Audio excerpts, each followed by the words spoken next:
All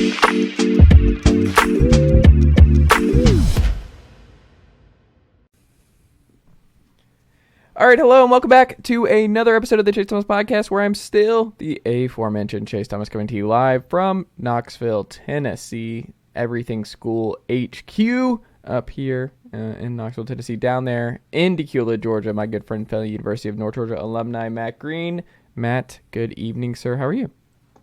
Good evening, sir. It is good to be back, like we are every Sunday, cutting this up, and we got a lot to talk about after what happened yesterday. A lot to talk about, indeed. How was your Thanksgiving? I should say over the weekend, yeah, because we had 3 straight days of it: Thursday, Friday, Saturday. It was quality, Spent some time with the family. So, yeah. How about yourself?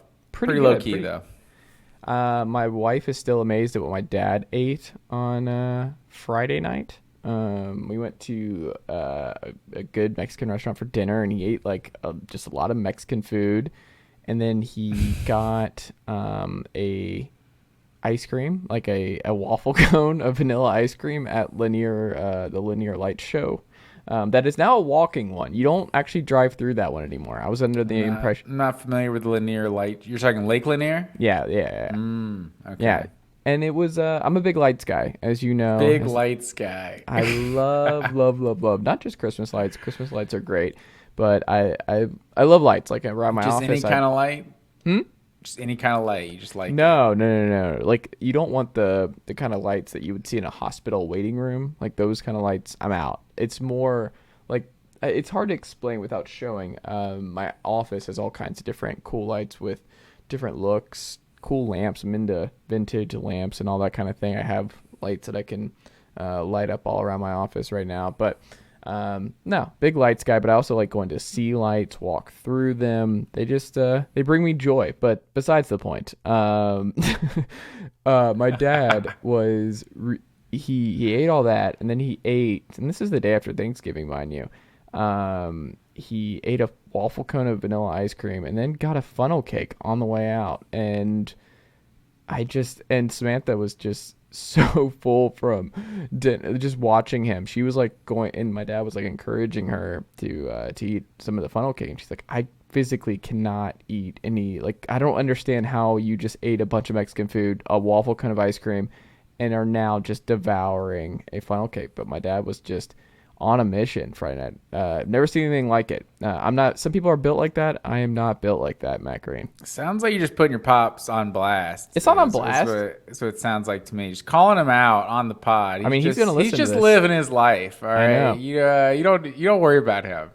It wasn't me. It was my wife was worrying about it, of just like amazement of how much food he could eat.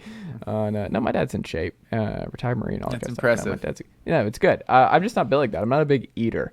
I think I've talked about on this podcast. Like, if I could liquefy all my meals, would absolutely do that. If I could turn every meal into a shake, I would do it.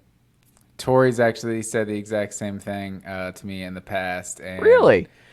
I think she said that like literally yesterday to somebody in conversation, actually. But no, not me. Sounds awful. No, it's what I want to do. I mean, my wife would not. So you and Samantha are on the same page. Tori and I are on the same page. Look, it's how it works. For couples to work, one side has to want to liquefy their diet, and the other has to want to eat hard foods. These are the things. What was the best thing you had on Thanksgiving? What was the best menu item? Probably like the sides, like mashed potatoes, mac and cheese. Do you eat them dry, or do you put like gravy on the mashed potatoes? No, I'm going dry. I'm going dry on the mashed potatoes. Not a big gravy guy. Like, love gravy. Turkey with the stuffing, like, yeah, I'm all for that. That was good. But yeah, mashed potatoes usually my go-to Thanksgiving, and the brownies. The brownies also an excellent dessert. What kind of brownies are we talking? Are we just straight up brownies? Just regular brownies. Just brownies with some vanilla ice cream. That's my jam right there. Interesting. Okay, I like it. Matt Green, we had all kinds of crazy upsets. It was rivalry week here in college football and on this very program. It's hard to believe Week 13 now in the books. the end of the college football regular season, the 2022 regular season. It came and went faster than you know it, man. It's pretty wild that we're here, that we're now in conference championship week. Games will be happening on Friday, some earlier than that, but the big ones I think start on Friday. But pretty wild that this season has come to a close. But as we enter conference championship weekend with our pick'em, where do things stand? Because I'm a little nervous about where things stand at the moment, Matt Green. Sir, you should, Chase Thomas, be nervous over there. Mm-hmm. It was not your best showing this week, and I might say it was statistically, yes, it was your worst showing of the entire season against the spread, tied for your worst performance overall. So I went 8-3 over the weekend, 7-4 overall. You went 3-8 against the spread and 4-7 overall. So now on the season, I got a nice little lead against the spread now on you. 75, 66, and 5 is my record against the spread on the year. Your record is 68, 73, and 5. And closing in on that overall lead you have, you are 96 and 50 overall on the season. I am 94 and 52, just 2 games back with 10 games left to play on conference championship weekend. So I got a solid 7-game lead on you against the spread.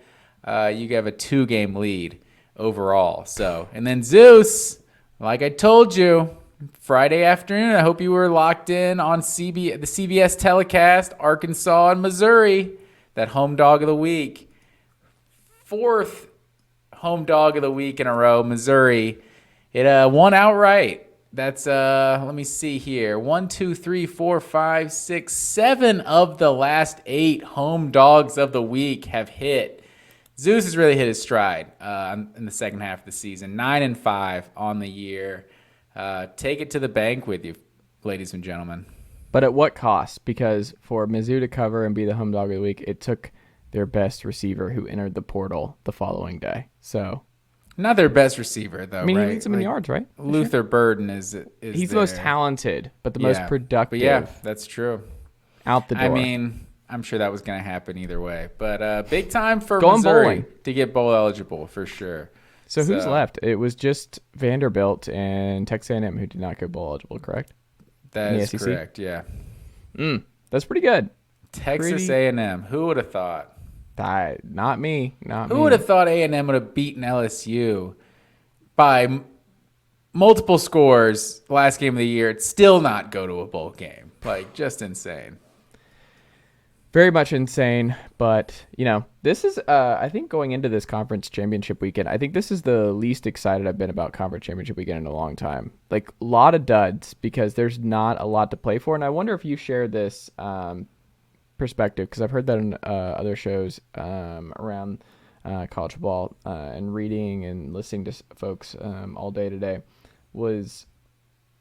basically USC, even if they lose, they should still be in. If TCU loses to Kansas State, they should still be in. See, that's where I disagree. I think everyone that's undefeated can lose and still be in. Like, I think there's definitely a case that TCU loses and they should still be ahead of 1-loss Ohio State or 2-loss Alabama or something like that.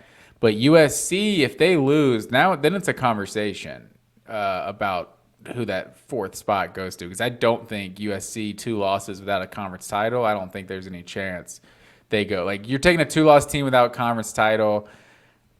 You're taking Alabama. Everybody knows that. You know what I mean? Like, obviously, there's a whole conversation we had with Tennessee and Alabama, but I think if it's not if USC loses, I think there's only 5 options right now for the playoff. I think Ohio State is the only team, just with 1 loss to the number 2 team in the country. They obviously got destroyed on their home field, but I think Ohio State still gets that 4th spot if USC goes down. That's like honestly, like you said, that's the only intriguing thing going into this this conference championship. Like if USC wins or loses, it's not even when you had Oregon at 2 losses, it was like, okay, if Oregon's sitting here at number 8, number 9, if they beat USC and they're a 2-loss conference champion, there's actually some conversation of them jumping up. Like there was a whole thing. But now with Utah sitting back there, and Utah's only got 2 losses too, right? Or they have 3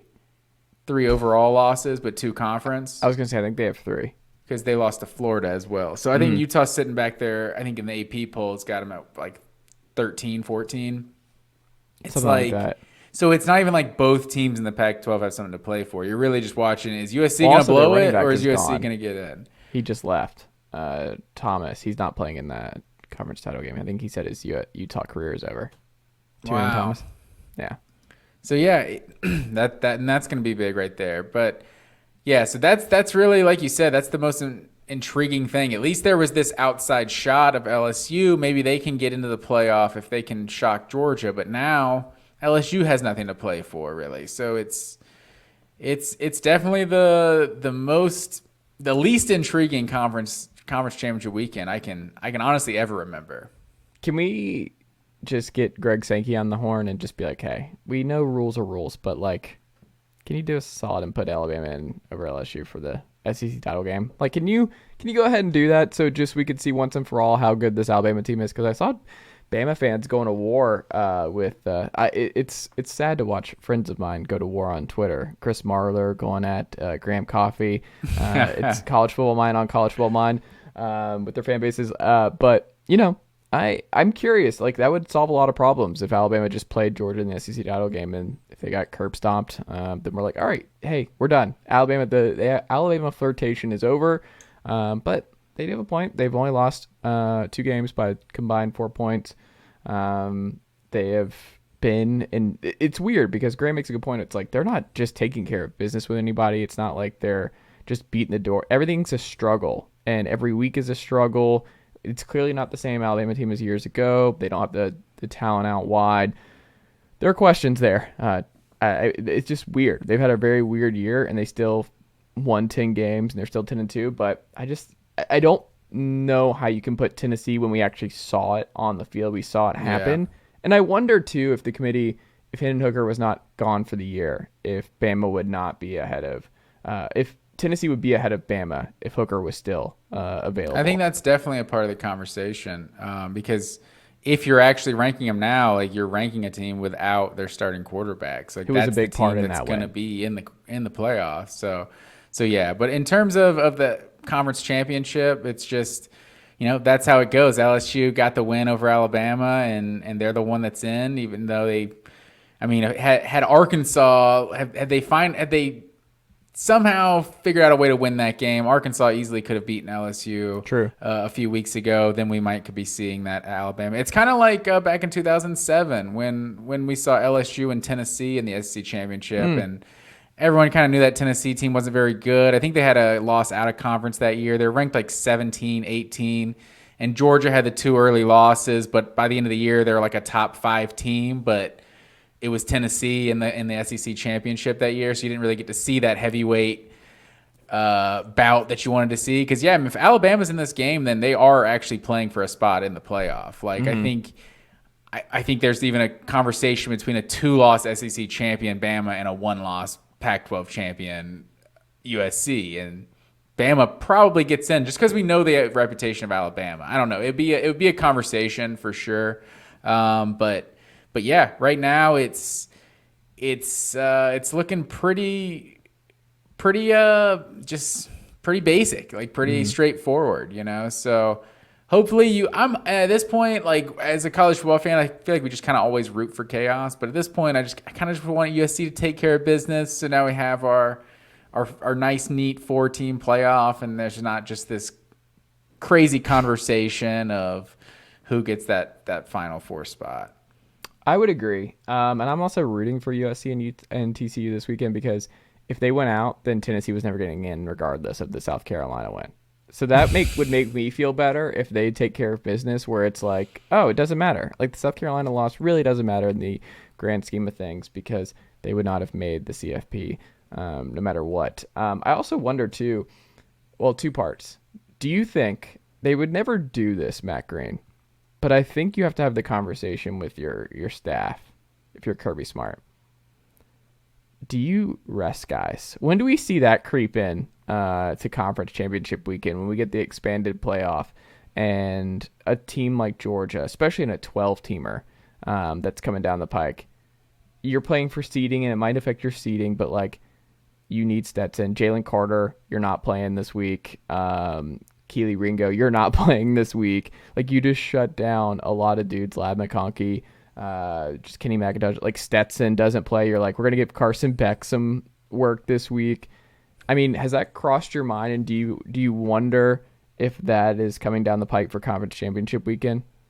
No, I think this is just when they go to a 12-team playoff and the championship games actually don't mean anything, then I think there's kind of a whole another conversation. Obviously, they'll determine some playoff seeding here and there, but yeah, maybe if you're questionable, like don't worry about it. We don't need you. Get healthy for the playoff. But I think I think Georgia has a couple of things going for them in kind of a motivational aspect.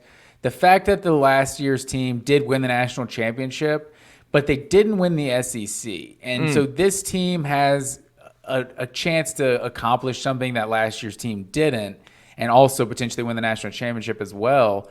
I think that's kind of a chip on their shoulder that this game does mean something. And it's the SEC. Like, it's the SEC championship. Like that that's the first step in accomplishing all your goals is winning the SEC. So there's never going to be a time that teams aren't going to take pride in winning the SEC championship, as far as I'm concerned. And Georgia hasn't won the SEC since 2017. So, I mean, it has been a while since they won, even though they won the national championship last year. So, and then the last thing is Kirby's 0-2 against LSU in his career. So you can't be 0-2, and you can't be 0-for against any team in the SEC. You can't allow someone to have that over you. So, and also Kirby's record in the SEC championship. What is it, like 1-3 now? Like 1-4. That's a trend. Like you got to squash that immediately. So Georgia needs another win in the SEC championship. Get another banner up in the stadium. I think there's never a time that the SEC championship isn't going to mean something. Like if a guy is injured, like, and yeah, he might not be healthy enough to play, then yeah, you might just, like that maybe in the case with George Pickens last year, like, yeah, you can help us, but like, we don't need you. Like, you're not going to get more than, 5-10% of the snaps in this game. Like, but maybe you can make one big play or two, which he kind of did in the SEC championship, but he, like you saw that in the SEC Inside Show, like Kirby talking to him before that game, saying like, if it doesn't happen this game, like we got you for the next round. Like he kind of already knew going into last year's SEC championship, it's a good chance if we lose this game, we're still in the playoff. Like, so he kind of did approach a player that was coming off injury in that way, So I, with all that said, I don't think there's a time where you're just gonna sit your starters for the SEC championship. You might get them out of there for the fourth quarter if you're up big, but I mean, Stetson Bennett isn't going to come out of a close game because we're resting him for the playoffs. I don't see that as a possibility. I think it's coming. I don't know when it's coming, but I think we're getting to that point. We're getting closer and closer where teams kind of have clinched a playoff spot, the 12-teamers, when the 12-team playoff comes, and I think we're going to see some. It's kind of like a different variation of the opt-outs, right, for bowl games. I think that's coming for late season. But the opt-outs don't mean anything. Like, those games don't mean anything. Well, the conference championship games won't mean anything, is what I'm saying. But this is a rare year where there's... Will it be rare in a 12-team playoff? No, I mean, in a 12-team playoff, it's a whole other conversation. But well, that's all I'm talking about. I'm just talking about when we get to 12. But this right now is just kind of rare that there's teams in the top 5 against opponents like outside the top 10 in the conference championships. Usually there are more at stake in these games. You don't care who you play among the 3, right? Like, you're not really concerned. So it's like, even if they drop you a couple spots because you rested everybody, you're like, I don't care. We got healthy. Yeah, but I mean, you're trying to... You want to win every game you play. Like, Georgia cares about this game. You don't think Georgia, you're just like, it's cool if we lose this one, guys. Like, I mean, it's ultimately about the national title. That's not ever how you're going to approach a game. I mean, they should. right? Like if you can get Jalen and everybody right, like if anyone's banged up. See, that's what Tennessee did. You know, they didn't take the Georgia game seriously. They were like, oh, you know, we don't even need this game. We actually have a higher probability to get in if we don't even win this game. Then they, took their foot off the gas, and look where that got them. You know, you gotta go 100% every time. Wow. We'll overlook that little nugget, Matt Green, an unfair and unjust nugget there thrown at. We're just flapping our gums. Yeah, well, there you go. Matt Green, I don't know if you saw Battle for Atlantis winners, Tennessee Volunteers beating Kansas in the championship. I don't know if you saw that as Tennessee gets ready for a Final Four run, 10-win season, first time since First 03. Final Four ever. Is it coming this year? I think it's coming this year. It looks pretty good. We're looking at Final Four, Omaha, college baseball, looking better than ever. Fall ball looked great for the Tennessee Volunteers, who are the co-SEC favorites, along with LSU. And football doing well, firing all cylinders. We'll get into the culture victory on Saturday in Nashville momentarily. Matt Green, what is your green line stat of the weekend, sir? Green line stat of the weekend. Got to go to Friday night. Florida State. I was looking forward to this one. I wish we'd get a nice marquee rivalry game every Black Friday. Big fan. We got the Egg Bowl on Thursday. This is an excellent one on Friday. But Anthony Richardson, a lot of tweets about Anthony Richardson on Friday night about he's gone. He's going pro. He's clearly NFL ready. And I guess those people just stopped watching like after the second quarter started. I think, he's off to a hot start through the 3 touchdowns early. Anthony Richardson did not complete a pass from the 9:25 mark in the second quarter to 4 minutes left in the fourth quarter. 0 for 12 over that stretch. And that's just absolutely insane. Like, just the fact that Florida was still in a game where their quarterback just couldn't complete a pass for over 2 quarters is just mind-blowing to me. And they still had an opportunity to win at the end. So, yeah, that was the green line stat of the week. It was a fun game, though. Both rivalry games on Thursday and Friday were a lot of fun, but yeah, the Richardson numbers were bonkers, and we'll get into Richardson. I don't think he leaves, but I mean, it will come down to what pre-evaluation draft grades he gets from folks, where it's like if he gets a first or second round evaluation, he's gone. If he doesn't, he's probably back. But he also might enter the portal. He might go somewhere else. Who knows? A lot of folks are expecting chaos and in the coming days, so we'll see how that goes. Matt Green, are we gonna get into the Florida State game, or you're gonna wait? Well, let's wait on that one. Let's go because there's a couple other bigger ones we got to hit here. We'll also get into our Heisman candidates and if Caleb Williams lock this thing up.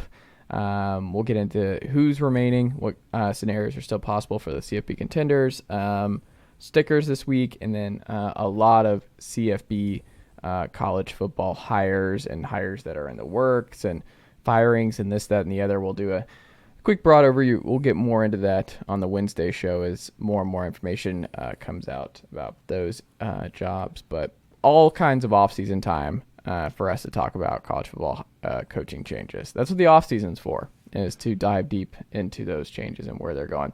Matt Green, starting things off in our Week 13 rivalry recap show. Ohio State, they go down to the Michigan Wolverines, sir. Ohio State, they made Michigan beat them through the air, and they did. Like, the second half was just J.J. McCarthy being asked to beat the Buckeyes, and he beat the Buckeyes through the air. Like, the Buckeyes, they brought the house. They dared them to beat him. Coach Knowles was like, hey, we do not believe you are going to beat us over the top. We do not believe that J.J. McCarthy is going to be able to create the explosive plays necessary for Michigan to beat us in Columbus. And he was right in the first half, and it looked like it was turning that way, and Michigan couldn't run the ball. Blake Corum couldn't go, and it was like, all right, well, I don't know how Michigan's going to win this game with Blake Corum and then Donovan Edwards obviously being banged up as well. you're like, I don't really see the path here. And that's why I ultimately went with Ohio State, where I was like, I just don't see the path. And the path was just a couple explosive plays that completely turned this game upside down. And Bud Elliott made this point on Cover 3 that I agree with, where it was like, I think people are overreacting to this Ohio State loss in terms of like what actually happened here. And it's been referred to as a blowout and a stomping and this, that, and the other. But it was like, it was just a couple plays that just accounted for more than 300 yards of offense for Michigan. Obviously, it was through the air and JJ did what he needed to do here. But like, it was just a couple big plays, explosive plays that just. How many is a couple, though? Is a couple what, 3? 2? That's true. A few is like a 3? Few. Yeah.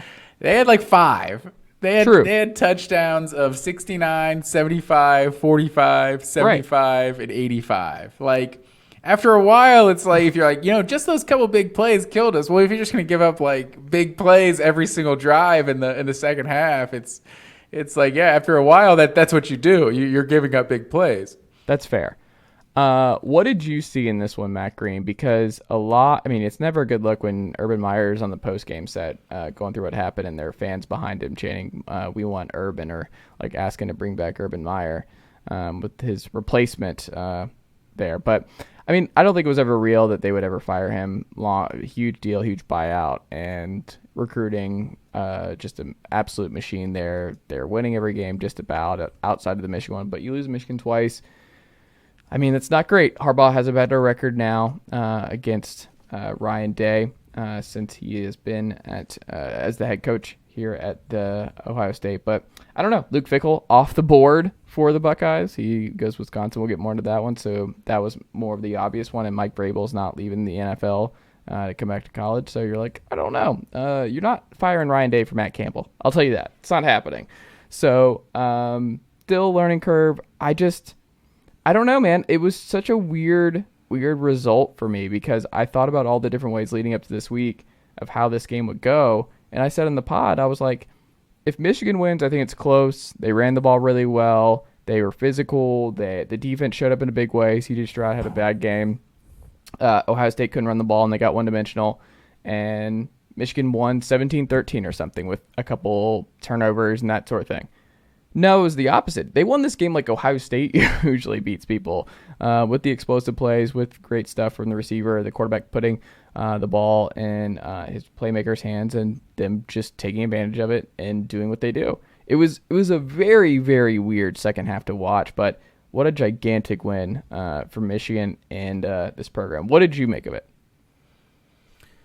Yeah, I think you just have to. It felt like just like last year, and so for this to be the exact same game, just about that happened last year, and Ohio State talked about they had a clock in the locker room, like this. Their entire off season was about this game, and for it to just kind of be the exact same game as last year, like I think you do have to start to ask some questions about Ryan Day because this team is. Just ridiculously talented. Like Ohio State is always been, not always, but for the last 5, close to 10 years, like they've been that level of Alabama talent, like of just elite NFL talent year in and year out. And Ryan Day inherited a program like that was honestly my favorite part of this is the context of Jim Harbaugh trash talk last year of saying some people were born on third base and then they hit a triple. And for him to follow that up with a back-to-back win over Ohio State, I feel like he pretty much cemented himself as the superior head coach in this rivalry. Like, I think this feels like a tide turning in the rivalry now because Ohio State, like last year, it felt like kind of everything came together, like almost like a perfect storm. Like, oh, Michigan's got this like super talented defense and it was at home and it was snowing and that kind of goes better to Michigan style. It's like this year, they even talked about it. It was like perfect weather, like the nicest weather like this game's like ever seen, like 60 degrees or something, sunny at Ohio State, your Heisman candidate quarterback and just loaded with weapons and everything. And for this team to not be able to give it done, I think the Ryan Day questions, like obviously Ryan Day's a good college football coach, right? But that's not what it's about when you're at one of the elite programs in college football. It's about just the bottom line of what the goals are here and what you're producing. So I think it's going to be interesting to hear how the talk about Ryan Day might change and the pressure from the Ohio State fan base. But like you look at last year, Michigan in this game, 297 rushing yards to 64 for Ohio State. Just absolutely dominated the rushing, the run game in this one. This on Saturday, 252 yards on the ground for Michigan and 143 for Ohio State. Like you said, it could be a little misleading because on 252 yards, 160 of that came on those 2 runs in the fourth quarter by Donovan Edwards. But the way Michigan was able to just continue to beat them with big plays, it was a huge win. It was. If you're an Ohio State fan, are you panicking? Is it time to freak out? I think if you're an Ohio State fan, yes, you're panicking. That doesn't mean it is time to freak out, though. Fans are irrational. So I'm sure fans, I mean, like you said, I mean, there's a large enough crowd to where you at least hear people saying we want Urban or whatever, or bring back Urban on that Fox broadcast. But I don't know. Ohio State's still one of the elite programs in the country. I think next year, if they actually took a step back next year and Penn State beats them and they lost to Michigan a third year in a row or something, I think losing to Michigan a third year in a row is going to be legitimate hot seat talk.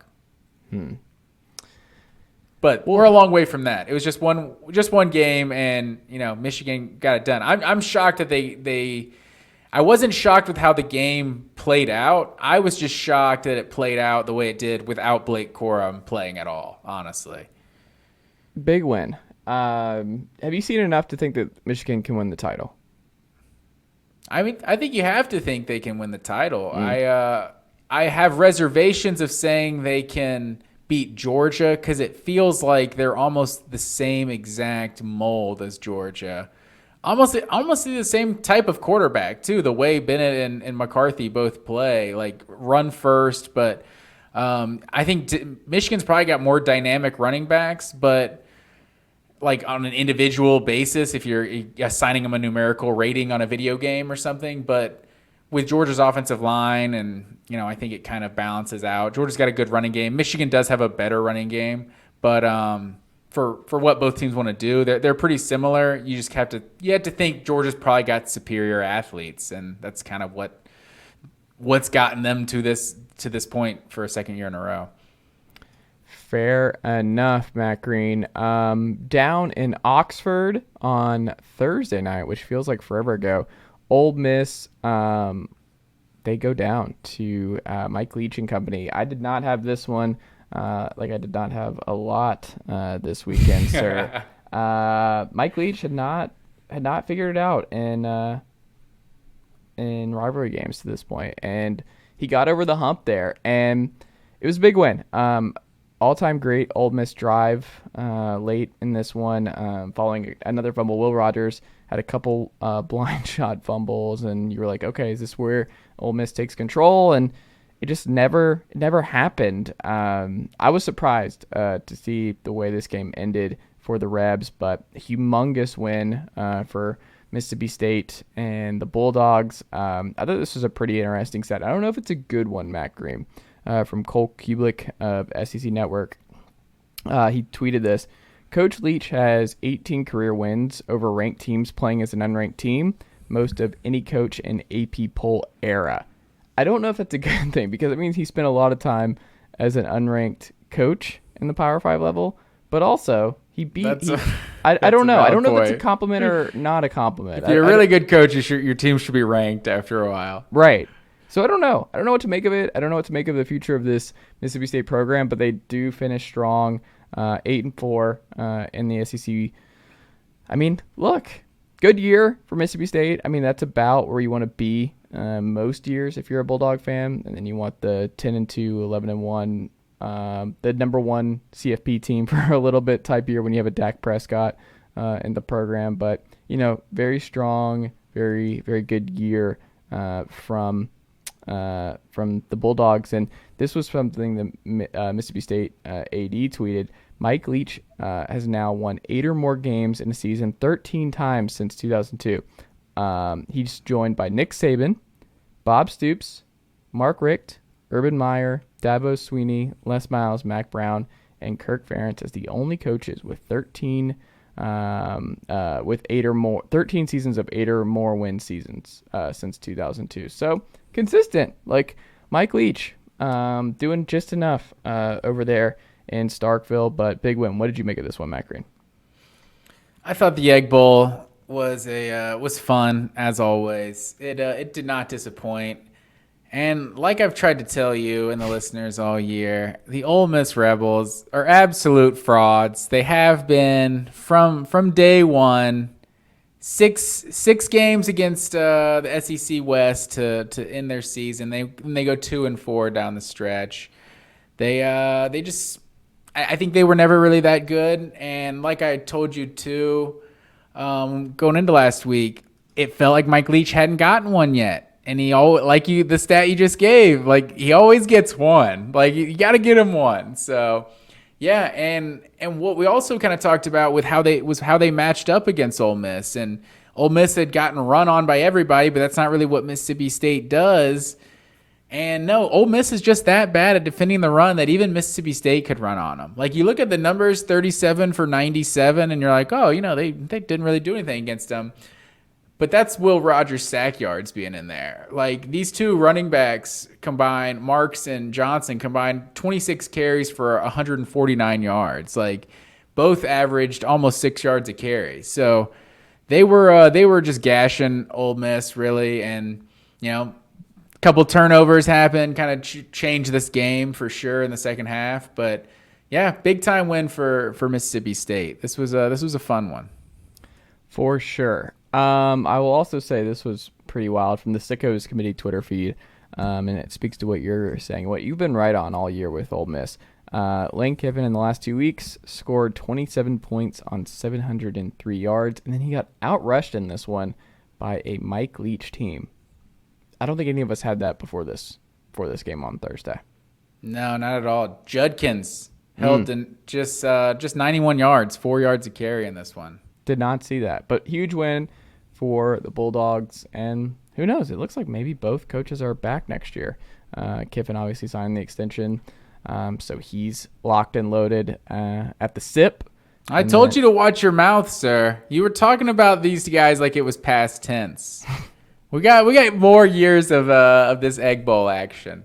We'll see. I mean, still time. Mississippi State has not hired a new AD yet, so we'll see. But time is of the essence. No, you can't fire. Mississippi State cannot fire a coach after going 8-4. There's no chance. What if Dan Mullen's looming? Dan Mullen can keep enjoying his job on SEC Network. Or ESPN, whatever he's doing these days. He 8-4, like you said. Mississippi State should beg for a coach that'll go 8-4 every year. There you go. Speaking of coaches that you would beg for, Tulane and Cincinnati. Both coaches might not. This was their last game for their respective teams. On this one, 27-24 Green Wave, and a stunner in Cincinnati. I did not have this one either this week, Matt Green. This week was a week for streaks to end. Clemson's home winning streak, Cincinnati's home winning streak, both dashed in rivalry week here on the program. So, look, man, I love what Willie Fritz has done over the years. Central Missouri, Georgia Southern, wherever he's gone, the dude has just won. And we'll see if he ends up getting the Georgia Tech job. It looks like it's a strong possibility at this point, but we shall see if that's ultimately what happens here. He comes back to the Peach State. But either way, his Green Wave have had a fantastic season. They're now going to be in the AAC title game against UCF. We'll see if they'll have their coach for that game, which, again, just sucks with the timing and everything. It's like they have this all-time great year, and then Fritz might not even be around for their first AAC title appearance because he can't. He's got to go recruit and get the ball moving on his next job, if that's indeed what ultimately happens here. But it just sucks that conference championship. We can't even get past that when these coaching changes have to happen. Like, what's the like? I don't know. I can get on my soapbox and rant about this, but that just sucks. That's where we're at in the way schedules work, and that we're just these kids who work really hard all year for this coach. They may not have him for the title game, what they've been working for all year long. So I don't know. Please do something about that if possible, NCAA. But either way, Cincinnati also stop. Let's stop like villainizing the players that are sitting out bowl games when coaches are bouncing like before the bowl games too. But they have to. In their defense, they have to. That's true, but it's like in the players' defense, like maybe it's beneficial for them to do it too. So he doesn't have to. Like a coach can stay on and coach a team in the Music City Bowl or something, but he for the best position, the best decision for his career is that he goes ahead and starts that new job he's going to take. And that's kind of the same thing that applies to some of these guys that sit out for bowl games. But that's why me and you have discussed ad nauseum just the college football calendar and what it just needs to change so that this is no longer an issue, because the season is over for all these teams. And so there's all these moving parts, and there's actually a season going on and games to be played at the same time. So, yeah, it's all kinds of weird. But like you said, some of us did not see this Cincinnati-Tulane result coming, but others, they trusted the green wave. And like I told you now, for I believe the 7th straight game, Cincinnati Bearcats have not scored 30 points. They didn't necessarily need 30 to win this one. 28 would have done the trick, but they do not get it done. And the Green Wave, they will have a rematch with UCF in the AAC championship. Who got away with robbery, by the way? Can we say that? That was not a catch. The one-handed Odell Beckham catch by UCF in that one to send them to the AAC title game. Did you think that was a catch? Honestly, I don't even think I saw it. You have to. Oh. This man calls himself the college football film expert, Matt Green, and he overlooked the catch of the weekend. I'll have to pull that up. You have to pull it up because it's the way they won and beat USF, which is another game that will not be happening every year anymore next year, which is just dumb. Like, it's so sad that is another one going away because UCF's, 2 schools that are like 45 minutes apart from each other. And they're not going to play every year anymore. Like, it's just, what are we doing? What are we doing? Evan Prater, who was in at quarterback for Cincinnati in this one, 10 of 26, 102 yards, 3.9 yards per attempt, 0 TDs, 1 pick. 32-game home win streak by Cincinnati snapped in this one. He just wasn't good. Their quarterback all year, Ben Bryant, out with foot injury, can absolutely relate for the rest of the season, but it was just the offense wasn't right without Desmond Ridder and company. It just wasn't the same kind of year for Cincinnati. Still a great year on the whole, but great program. Moving to Big 12, though, they're kind of limping a little bit. No Fickle, lost a lot of talent, and we'll see where they end up going. But should be fun. Tulane versus UCF in the title game in the AAC should be a fun one. The last one for the Gold Knights before they move on to the Big 12.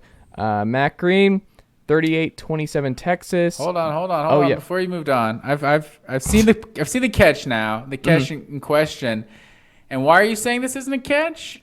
Do you really think what foot is it? I think he gets that left foot down right there at the pylon, right before the knee hits. I think that left foot gets in, and it's like one-handed snag. Give it to him. Like, Ty goes to the runner type stuff. Like, I mean, if you almost make a catch that insane, like, put it on the board. We all saw it. Insane catch. I think it should always be whatever you thought the moment is actually what you should do in those. And in the moment, I was like, oh, it's not a catch. Great effort, but not a catch. In general, I think all catch, no catch, fumble, conversation, that all those replays should have to be watched in live motion. You can't fast forward it, because a lot of these like catch, turn, fumble that are incomplete, it's like, yeah, maybe by definition that's not complete, but there's a lot of those that I think are called wrong because we see them in slow motion and we kind of dissect them so much.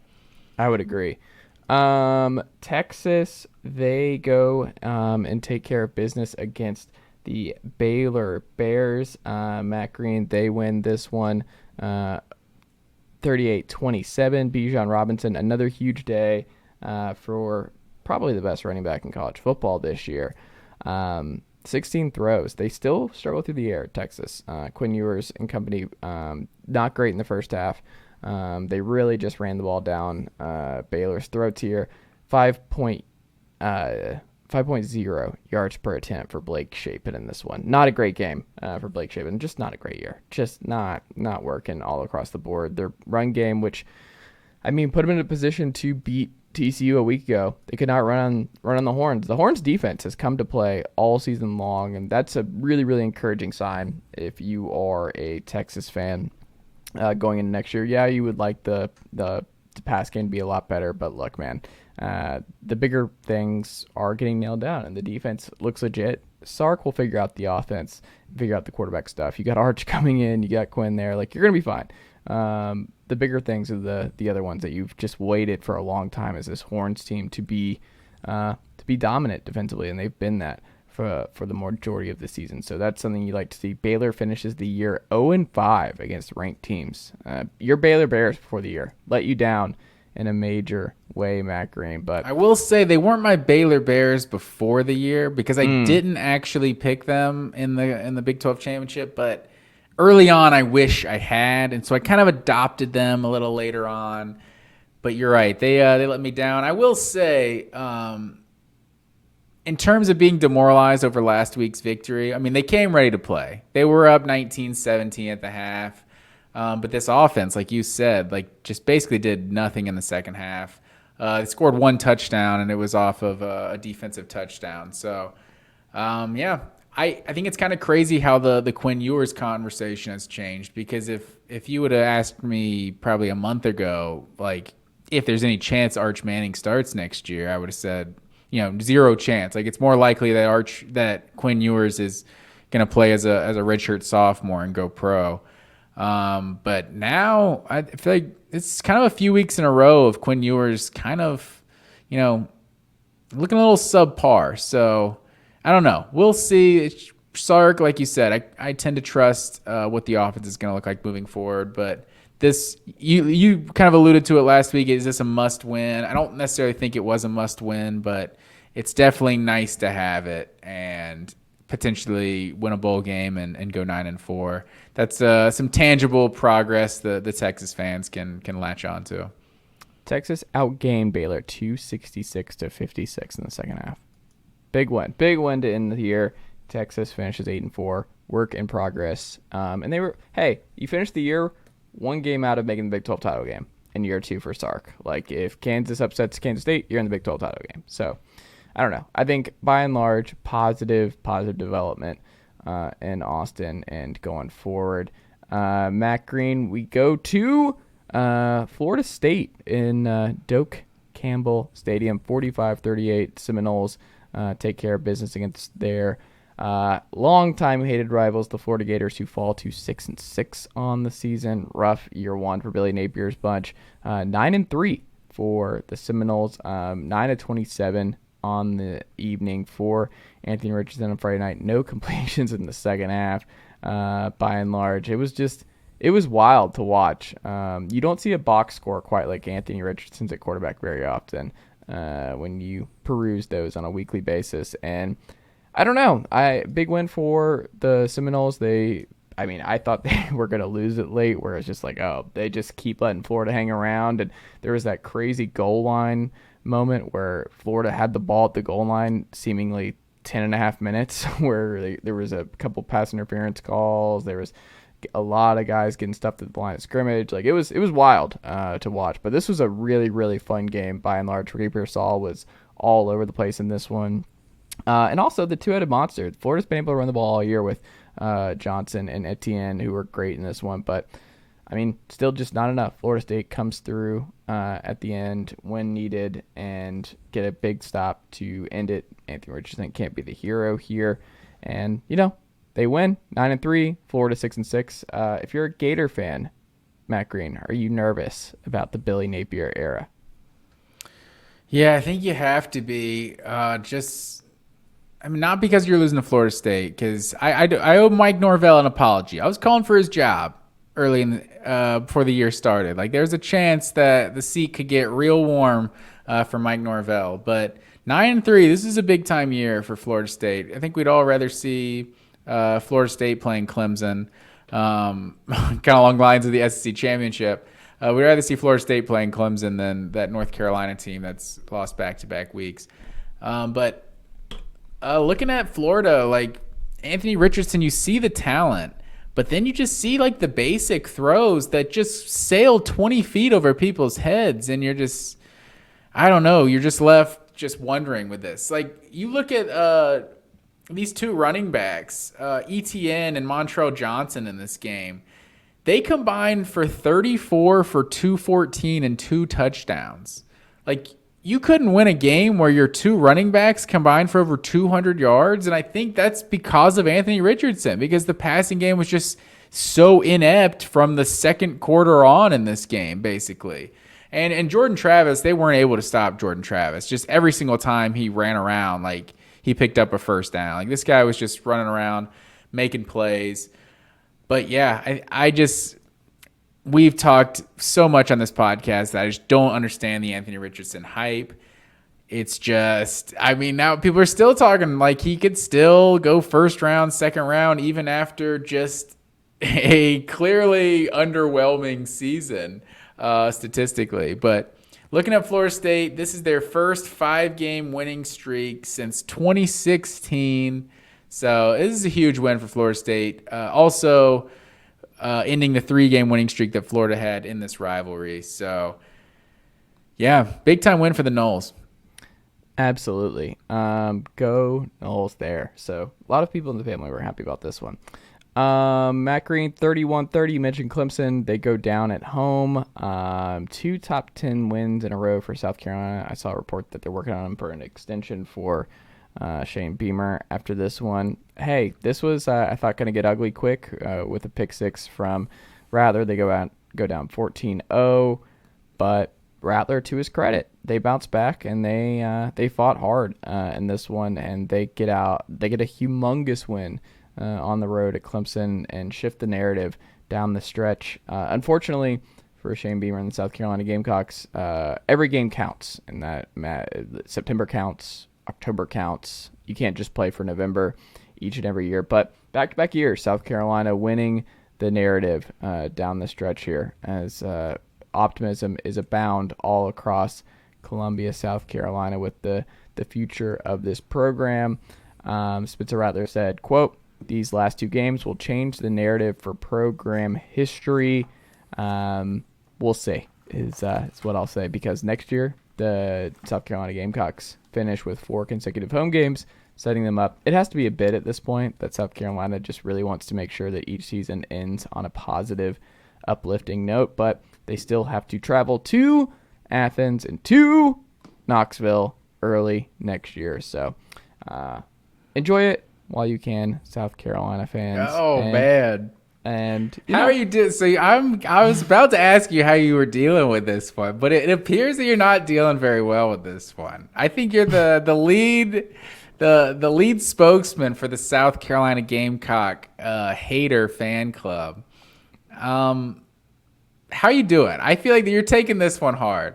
You were not expecting this. I mean, I don't have a strong take on Clemson. Like, I don't feel anything for Clemson.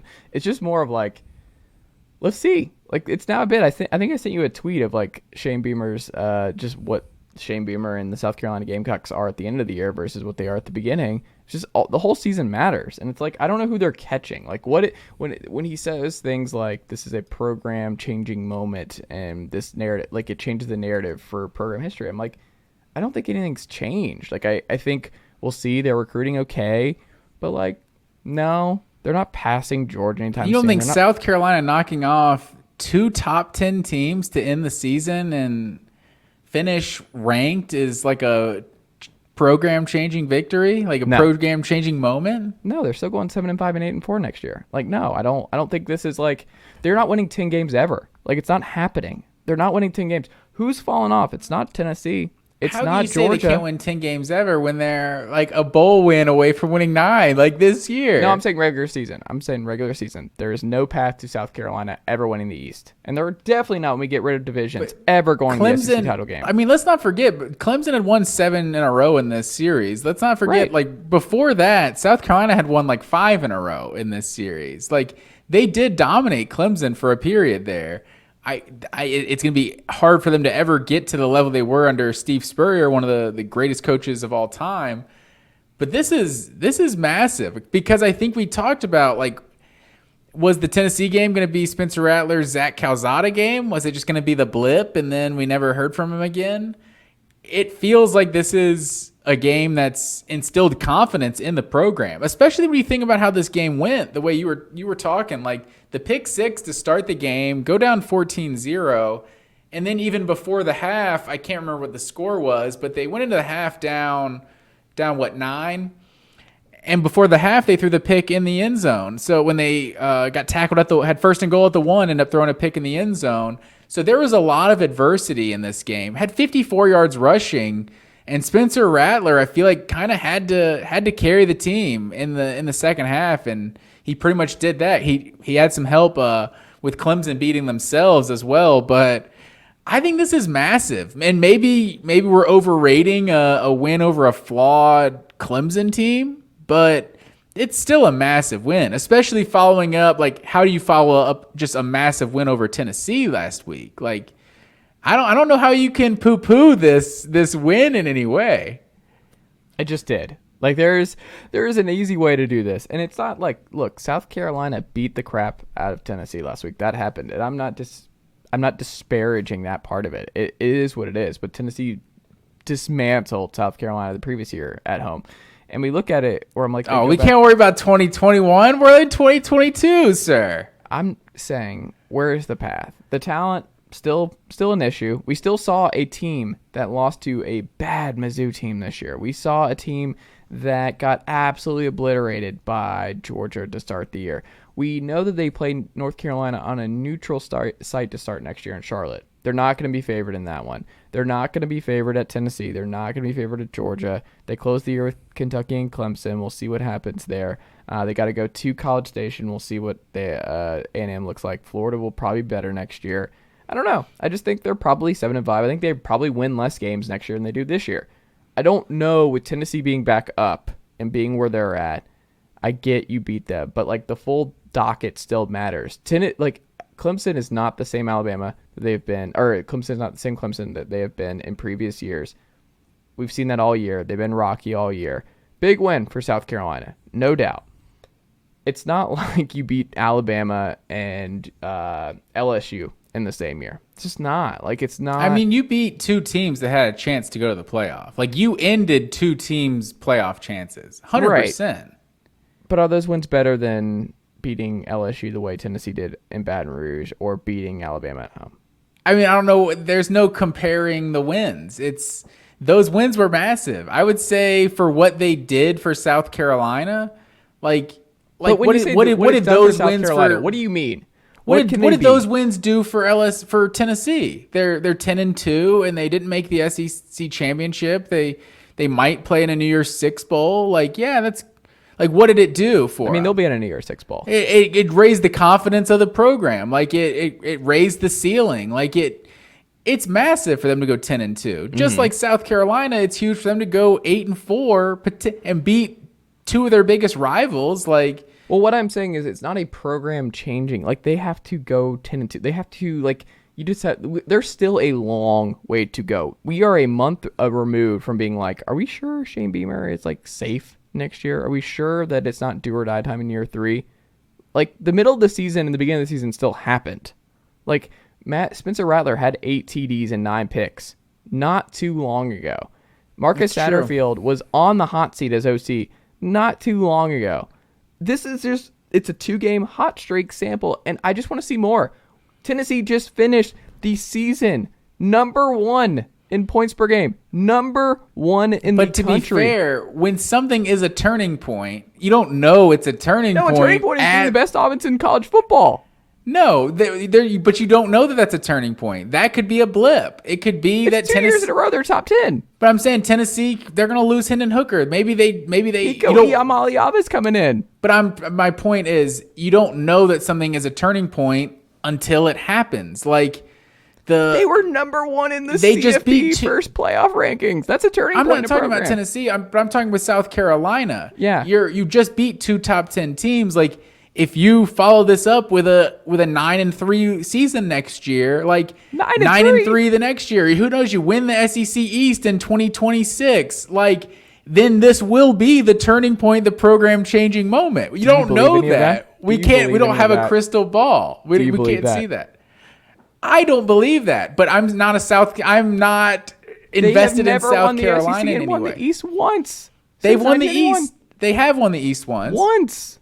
Yeah, but it was more recent than Tennessee won the East. Oh, my God. So, I mean, it's not just ancient history. It was like 12 years ago.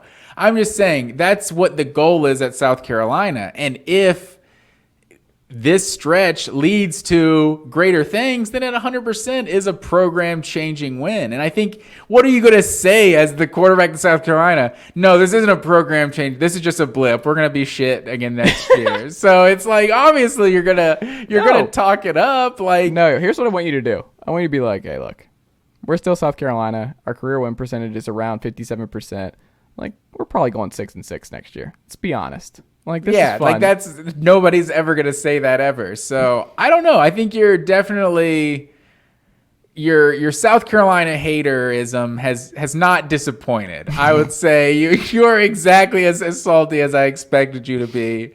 This was a massive win. We got to open up the Shane Beamer Coach of the Year talk in 2022 now. I'm gonna eject from this call. But let's. As a sidebar conversation, who's SEC Coach of the Year?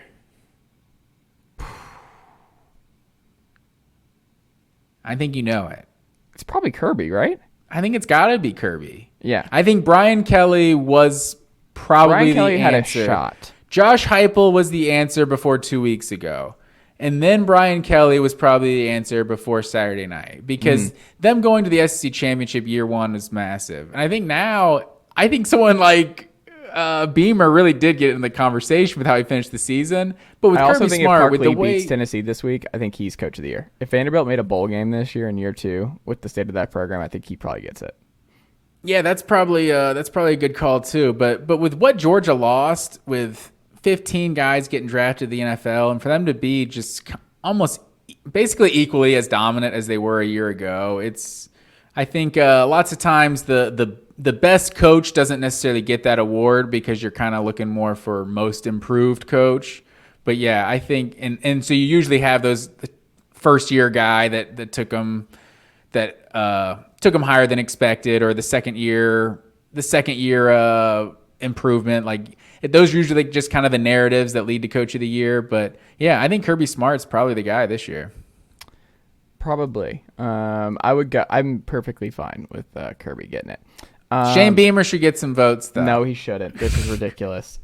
When were they ever number 1 in the CFP rankings? When was that? He's not getting above. Is this gonna be Mississippi State? Are we gonna have to hear about 2014 Mississippi State? Like, we're all just gonna ignore that they finished 10-3 and just talk about how they were number 1 at one point? Like, is this how we're gonna talk about 2021 Tennessee? They're dangerously close to finishing 10-3 also. I mean, we'll see. It looks like we'll probably get Clemson in the orange, is my guess. Mississippi State went to the Orange Bowl as well. Lost to Georgia Tech. That's all I'm gonna say. That was probably the best Georgia Tech team of the recent history. That Justin Thomas, that 2014 team. And Starkville and Knoxville might be a little bit different. Might be a little bit more sustainable here in Rocky Top. Many people forget this in everything school. Matt Green, we go to... the last thing I wanted to throw at you. DJU, by the way, 8 for 29, 99 yards, 3.4 yards per attempt. That's the other part of this. He was horrific in this game. Yeah. Like, DJ was awful. And they didn't go to Cade Klubnik, which tells you where they think Cade Klubnik is at this point. But, like, man, that's another part of the South Carolina part of this is, like, dude, DJ was awful. Like, DJ was awful. And then the week prior, Tennessee's defense was historically awful. But look, big win, like I said. But I wonder, Auburn still hasn't hired a coach, Matt Green. He's from the state of Alabama. If he doesn't want to wait out, if you're Dabo and the ACC being the contract what it is, and you're like, I feel like Clemson's best days are behind us. Do you not know what Clemson, South Carolina is? What? Clemson, South Carolina is Auburn with a lake. That is literally, like, I didn't make that up. Like, that's a saying. It goes back oldest time, I think. Scholars maintain the translation was lost. But DJU, I'm glad you brought that up, because this is just, I felt the same about Anthony Richardson as I did about DJU, is when your team has 237 yards rushing, it's so much easier to be a quarterback. And so it's such an indictment on your ability to play. And I guess you got to give him some credit because he had like 40, 50 yards of that rushing. But yeah, I think it just makes your quarterback performance all that much worse. And the last thing, Clemson's second half drives in this game, they also punted on their last drive of the first half. But second half drives, punt, touchdown, punt, interception, punt. And then just for good measure, they decided to muff the last one before the drive even started, and South Carolina closed it out. So just an awful second half performance. But don't let that take anything away from the Gamecocks with their massive program-changing win on Saturday. Huge. This is a tough one. Because I found myself almost more interested in Clemson, South Carolina than Ohio State, Michigan, because I had the two TVs set up on Saturday. Had to bring the one out to the living room, so I had both of them, and I had to obviously be on the Georgia Tech game. But then I'm keeping track of both of them on the other TV. But Clemson, South Carolina was just back and forth. I was glued to that game. I mean, all right, well, enjoy it for now. South Carolina. Excited for the early part of next season when the combined score of Georgia, Tennessee versus South Carolina is something like 123-14. Have you looked at any bowl projections? You said you saw Clemson, Tennessee in one. Is there a projection on South Carolina? Are they looking at like Outback Bowl, Capital One type stuff? I'm not sure. Probably a good one, right? I would think so. They're like the fifth highest ranked team in the SEC right now? Fourth highest ranked? Who is it? Is it Georgia? Well, how many 8 and 14? Alabama, Tennessee. They're ranked ahead of Ole Miss now. So I think they're the fourth highest ranked team in the SEC. Yeah, I guess then they're right behind LSU. Yeah, I guess that's right. Well, we'll see. We'll see what happens with the Gamecocks. I don't know. If I'm Dabo, I listen to what Auburn says. I'm listening. No chance in hell. Am I leaving a city with a lake to go to a city without a lake? Why would I do that? 26-13 Kentucky. Big win to wrap up this season. It's been a really rough year for the Wildcats. I will say the one about on our pick'em, I would have reversed my pick if I had known Malik Cunningham would barely play in this one and Tion Evans was out. If I had known I should get a mulligan on this particular game, the Cardinals go down to 7-5 on this one. But my question to you, Scott Satterfield, should they run it back with the Cards and with Mr. Satterfield? Sure. I mean, what are your expectations at Louisville? Like, it also makes you feel better. I picked Kentucky as well in this one, or I picked Louisville as well in this one. But I found myself, once it started, I'm like, why do I pick against SEC teams in these rivals? Like, I was definitely rooting for the Wildcats in this one, representing the SEC well. Chris Rodriguez with a good performance. Will Levis, this clearly just proved why he's going to be a top 10 pick in next year's draft. Just 11 of 19, 188 yards, and 2 touchdowns. What more can you want from a franchise quarterback? Am I right? Absolutely. Also, you see all the thumbs down, the L's down, I should say, to besmirch the Louisville players. That was their go-to, the thumbs down. They were good doing it bit. a lot. That's a good burn. I like that. Horns down, L down. I like that. Oh, it's okay. Also, may not safe for work here, but this Wildcat logo that Kentucky had on their helmet. Did you see this? Have you heard about this? Did you I've see seen the this logo? It's an awful logo. They came out with this, what was it, like 4 or 5 years ago? Kentucky kind of altered their UK logo a little bit and then added this secondary Wildcat, whatever It's the hell not it good. says. It appears, I did not come up with this, so don't shoot the messenger. It appears to be two birds. What? Look at this logo. Pull this up for the I'm looking at it listeners. now. To give you time to pull this up, hopefully you're not driving. Pull up this Kentucky logo. It looks like two birds in missionary position. Oh, wow. Do you see it? You can't unsee it after you look at it. That is all I see when I see this Kentucky logo. It is terrible. It was already bad. I feel like they're old school UK with like the Wildcat going over it. Like the Duluth Wildcats kind of ripped off that logo. That was classic. I don't know why you needed to maybe simplify it with the UK, but that Wildcat logo is just terrible. And now I can't unsee this silhouette of two birds. Just two birds, loving each other. So there is that. But yeah, that's my take from Kentucky. On the Uniwatch, Kentucky, absolute F across the boards. Kentucky should have some of the best uniforms in the SEC, and they just screw it up week in and week out. Oh my God, I see different, it. terrible combo. You see it, right? You have to put it horizontal or vertical, and it's No, it's just they are horizontal. The no. birds What I'm saying are is, if you horizontal. flip the logo to horizontal, you can see it clearly. Oh, gotcha. Yeah, it's you can't unsee it after that. So maybe the Kentucky Wildcats people are searching Twitter these days, and they can do something about that. Not a great logo. I never thought that would come up on this podcast, but you never know where we're going on the full ride here on the Chase Thomas podcast. I gave the not safe for work warning before I said it. I don't know if that gets me off the hook. Hey, there you go. Not with parents who were like, well, we weren't at work, but we were still at home with our children, Matt Green. So you didn't qualify it for everybody. Hey, it's a beautiful moment between these birds. All right. Did I'll you leave see it at the that. picture I sent you of it vertical? Yeah. See, it makes, it's, thanks. Thank you, Matt Green. 38-34, Oregon State Beavers, the future kings of the Mountain West Conference. They take care of business against the Oregon Ducks. Their rival, they beat the Ducks in Corvallis in back-to-back trips to Corvallis. Huge win and huge comeback by Jonathan Smith's group. You don't usually win football games and score 38 points when your team goes 6-13 for 60 yards through the air with your quarterback. But that's what Oregon State did in this one. Ducks kept giving them short fields. Oregon State took advantage. The Ducks called a QB sneak on 4th and 1 with Bo Nix on their own 29. They lost it. They didn't get it. That was horrible. They can't punch it in the end zone on 4th and goal on the Oregon State one. They try and find Franklin on the edge. Doesn't work.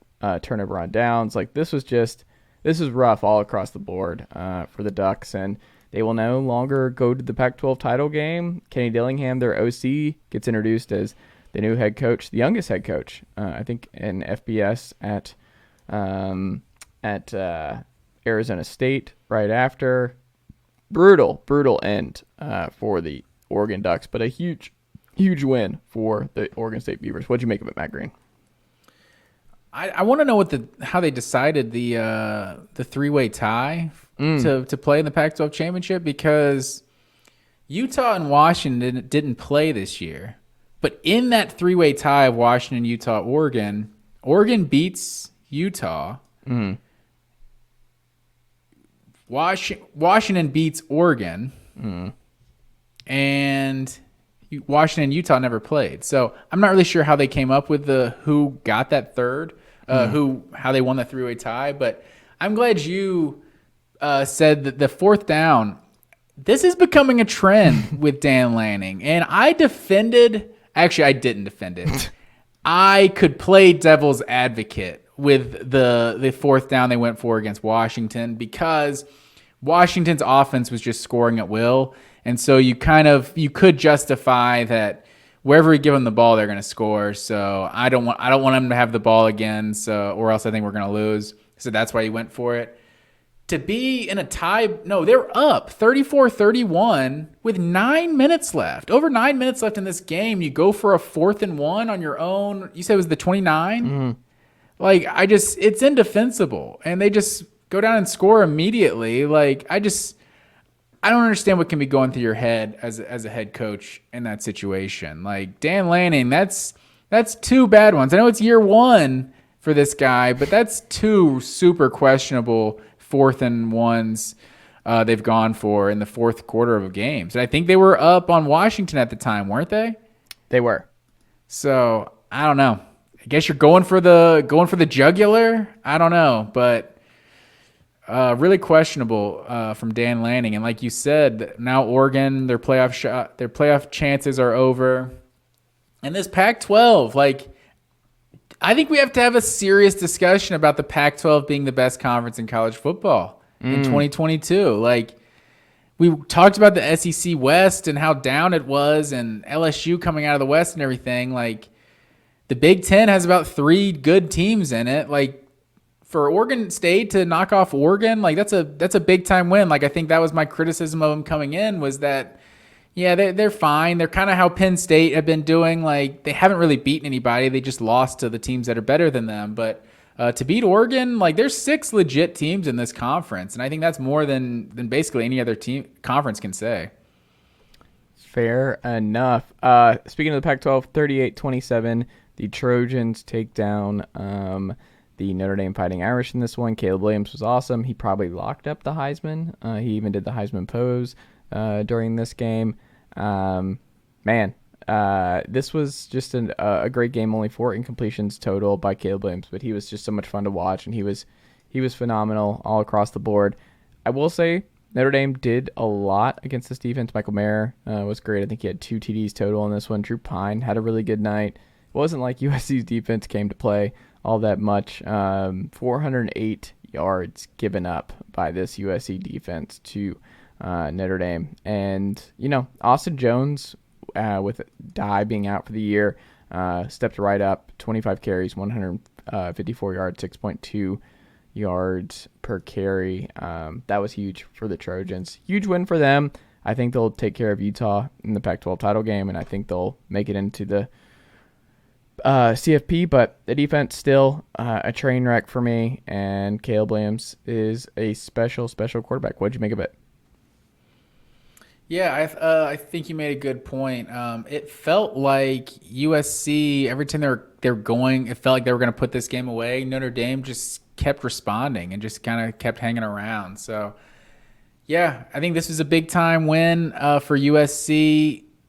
And like you said, I guess Caleb Williams locked up the Heisman. Like, there's such this specific formula for winning the Heisman that your team has to win X number of games and your stats have to look a certain way. It's like, yeah, I guess the only person left is Caleb Williams. Like, Hendon Hooker, we're just gonna forget that he had like an amazing season because he lost a couple games at some point. So I don't know. It's kind of funny. Like Blake Corum, like his team won the big game, but he wasn't a part of it. So no, that doesn't count.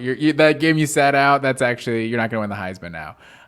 So I don't know. CJ Stroud's had a great year, but he can't win the Heisman now. They lost to Michigan. So I don't know. I wish they just eat their own. Like, that's the problem for Georgia ever winning a Heisman. They have too many good players now, and it's just impossible for voters to have any idea who from Georgia's group should ever win the Heisman or who their actual best player is. Normally, I would agree with you, and I guess that kind of applies to Brock Bowers, because Brock Bowers is really the only like superstar player on Georgia that could potentially even be in that conversation. But Stetson Bennett, like, he just hasn't been sharp, and Georgia's offense hasn't been just week in and week out been, just super smooth. So I think Stetson Bennett, I think the seas were parting for Stetson Bennett to get an invite to New York for the Heisman ceremony. Honestly, if he just had like as good of a year passing as he did last year, and he had like 25, if he had at least like 20 touchdowns right now with what he's done, on the ground, like been more dangerous, like kind of dual threat on the ground this year. I think if he had at least 20 touchdowns with all the narratives that go along with being on the number one team or everything, I think he would be in there. I think people are begging for him to do well enough to be in the Heisman conversation. But he went that like 4-game stretch, I think, without a touchdown pass early on. He wasn't playing poorly. Not to toot my own horn, I got dates. I can date this to my notepad. I hit up my brother because we were noticing a pattern of like, it feels like we've had a lot of like receptions down inside like the 2-yard line and stuff. So I literally like looked this up and just going through Georgia's games and noticed like 8 or 9, probably like double-digit yards. It'd be like a 30-yard catch down to the 2, a 15-yard reception down to the 1. It seemed like there's just kind of a lot of those throughout Georgia's season, just kind of unlucky. And Seth Emerson, literally like the day after I texted my brother this, puts it in an article on The Athletic, and then Todd Blackledge even mentioned it in one of Georgia's games after that. So it was kind of crazy, but I got the timestamp to prove that I was the first one that looked up this information. But yeah, it has been kind of unlucky because I feel like I want to say he's second or third in the SEC in passing yards. So he's got the yards way more than he did last year. Like if Georgia could win a game with Stetson throwing 12 times last year, that's what they do. But you've seen him, led a lot more with the passing game this year, but he just doesn't have the touchdowns and frankly just the inconsistent performances as well to really justify it being in the Heisman ceremony. As much love as I want to give to Stet. That's how we're calling him, Stet. Without a doubt, man. You win a national championship, you get a nickname. There you go. Although I don't know if you saw, he's the milkman now. He's not the mailman. He's got an NIL deal with like the Georgia dairy farmers or something like that. Couldn't be me. Almond milk, hit me up. I'm team almond over here. Almond milk guy. I always get looks at the coffee shop and they're like, an almond milk latte. Are you sure you don't want like a oat milk one? No, I'm not. I don't like oat milk, but I love almond milk. Almond milk's my jam. And team no dairy. 47-27, Kansas State takes care of the Jayhawks. Deuce Vaughn and Will Howard made plays all throughout this one. They were just a two-headed monster and efficient through the air. Will Howard didn't have to do all too much against this Kansas defense. Big win, Kansas State in the Big 12 title game in a rematch against TCU, which I think will be a lot of fun. And then, Kansas, even with a rough end of their year, they go bowling. 6-6, obviously big-time hit the over and their preseason win total. So great year for Lance Leipold, who signed a long-term extension. He's there for the long haul. What did you make of this one, Matt Green? Kansas State is just clicking. They feel like the most disrespected team in college football to me. I just don't think they're part of why people disrespect TCU's resume. You're like, who's their best win, though? Kansas State? Kansas State does that to themselves because they have a big win and then they have a big dumb loss. Like, they cannot decide who they are. They lost to Texas at home, and you're like, they barely beat Iowa State on the road 10-9. Like, they lost to Tulane at home. Like, they've done it to themselves. Hey, Green Wave are a quality football program, sir. All right.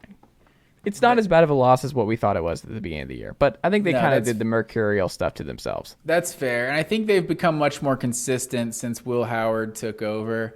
But yeah, are they a playoff team if Will Howard starts the whole year? I mean, I think this Big 12 championship could very well be for a playoff spot. Yeah. Like, I think you could definitely see them being 11-1 right now if Will Howard's the quarterback the whole way.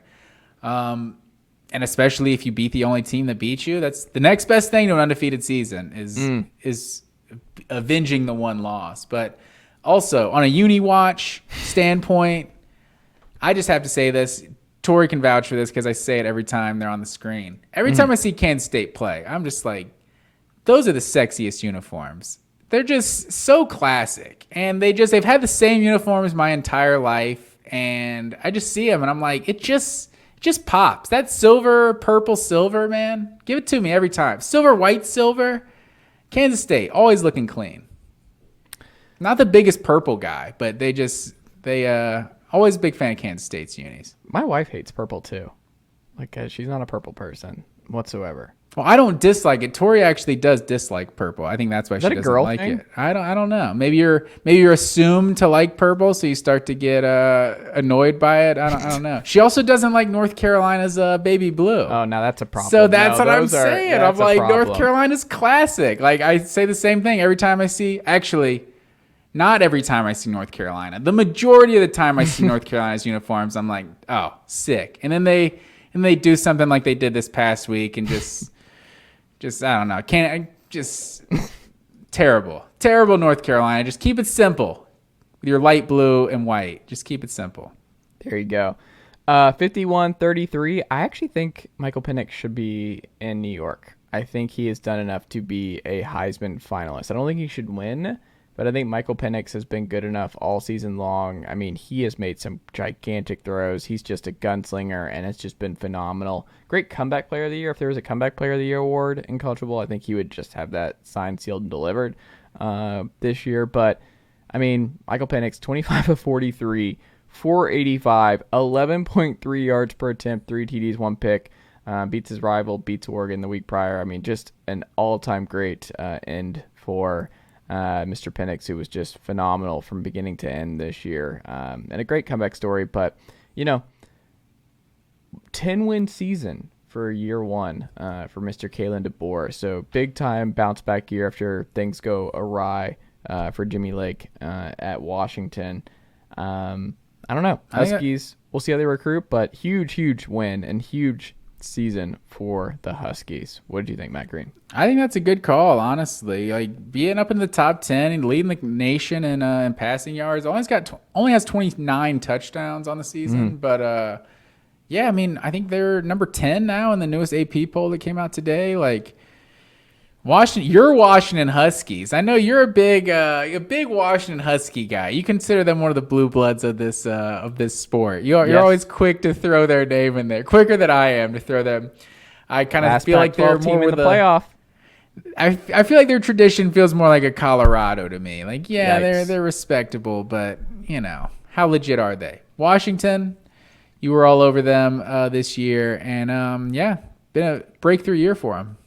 They are the Tennessee of the West. I love that they both finished 10-2, and I've said this all year where I'm like, you watch them and you're like, they're just Tennessee West over there. And Penix and Hooker were just going arm talent for arm talent and consistency and efficiency for efficiency. It was fun to watch. Both quarterbacks thrive all season long. Matt Green, Heisman candidates. I guess it's down. You mentioned Max Duggan still as a possibility, but I mean, I think it's down to Matt Green. It is down to Matt Green.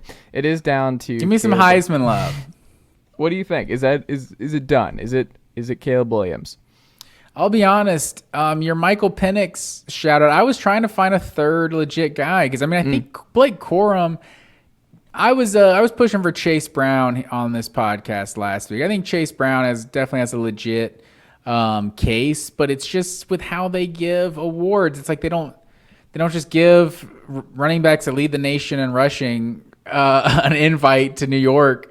I think, did Kenneth Walker get an invite last year? I want to say he was at least up there. I thought he did. Did he not? But obviously they had probably a better season. Does than Chase Illinois Brown did. or Blake Corum have a better case than Bijan at this point? I mean, I think Bijan's right there. I think Chase Brown does have more rushing yards. He's also got like 97 carries a game. Like that man, they just. But that's what he does. He's a workhorse. Yeah. That's part of his like his selling Emmitt Smith point. Or Barry Sanders. You know what this is? It's the Emmitt Smith Barry Sanders conversation where it's like we all know that Barry Sanders is more talented and the better player, but it's like, oh, Emmitt, he's just a grinder, man. He gets those 4 yards after 4 yards, and he does what you're supposed to do, and it's like. Yeah, but like Barry's still better. Like we all know Barry's better. Like Bijan, we know is the best running back of this group, right? Like we all know. See, that. I wouldn't say it's that clear cut. I feel like Bijan Robinson's got that like star quality about him that he can just kind of just make plays. Just I don't know. He's just a super dynamic player, but like I wouldn't count out Chase Brown just being a workhorse back at the next level. Like he's a beast. So.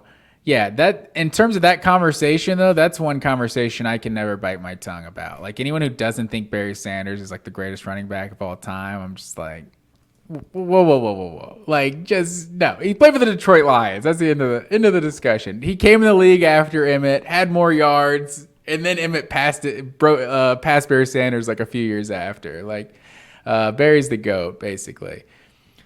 We already hit on a lot of CFP contenders. I don't think there's anyone left, right? I think that we have the Final Four. I think by and large, the only two is Alabama and Ohio State are still kind of looming. I do think I texted you this. If Tennessee did not lose Hendon Hooker, I think they're looming. I think there is a outside chance. I think they still have a 3%. I think it'd be higher with Hooker healthy. But, it happened, and that would have been even Is that worse. Justified? Because They should be above Alabama. I don't think there's a case for Alabama. You cannot put Alabama over Tennessee if that's where it came down to. If you have to make if you think about Cardell Jones with Ohio State, like he came in, like obviously he did at least have the one Big 10 championship where they beat Wisconsin like 70 to 10 or something. But Ohio State had their backup quarterback, and if you just assumed that they can't be as good with their backup, and you left them out, and that team won the national championship. So, like, how exactly do they determine what the top four are? Like, are they using Vegas odds? Because Vegas odds are different than kind of how college football fans feel and who's the most deserving and everything like that. Just traditionally how the rankings work. And there's also South Carolina beating Clemson. That's not really that bad of a loss on Tennessee's schedule. Like, whose losses are worse? Like, I guess, so Alabama lost to LSU and Tennessee.